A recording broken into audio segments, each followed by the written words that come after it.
Okay, so let's say like this here. When you come through that door, everything's supposed to come through that door, is supposed to be giving God the glory and the praise. Everything needs to stay out on the outside.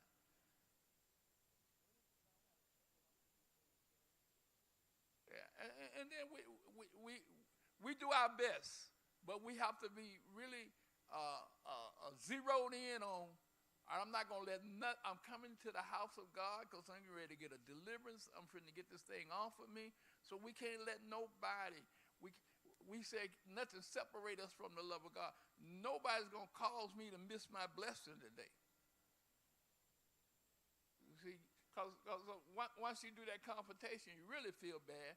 Now you're waiting for altar service, or you repent while the preacher preaching, or the choir singing because ain't nobody singing. You lifting up your hand. They think you with the choir. Now you trying to get your soul right because you know you just messed up. So we have to really inventory ourselves, examine ourselves. Not that person, not that thing. I come through that door, only thing I want is God to bless this ministry. Everything else that's going on in my life, it'll wait till I get on the other side, hoping God deliver me while I'm on the inside. That's how we have to operate as a ministry. Yes. That's what I'm talking about. So that's why the Bible says if we're going to have a loving kind, a loving ministry, a relational ministry, we got to defer that. Put it on the altar. Don't you already said you don't, it's just enough to get here, right? Oh, come on now, I mean, it's not like that all the time, but sometimes it's just enough to get here.